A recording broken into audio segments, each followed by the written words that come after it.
Welcome to the Rim Break Rodeo. We hope this video helps.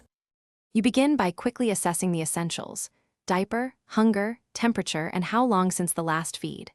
Once done, pick the baby up with one hand under the head and the other supporting the bottom so they sit at about a 45 degrees angle. Make sure skin-to-skin contact is possible.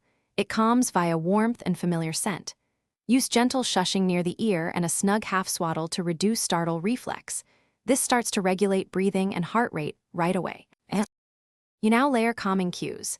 If the baby shows feeding cues, offer a pacifier or a short feed to check for hunger. If not, continue non-nutritive sucking. Once that's addressed, move into rhythmic motion, rock your torso or walk while holding them, aiming for about 20 to 40 gentle swings per minute. This mimics the womb and soothes the vestibular system.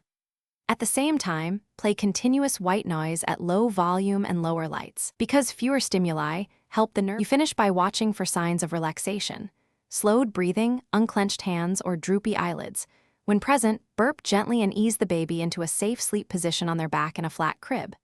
If crying persists beyond about 20 minutes despite these steps, recheck for fever, diaper issues, tight clothing, or signs of ear pain.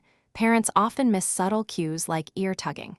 If the baby is inconsolable, shows fever over 104 degrees F, or has trouble breathing, call your pediatrician.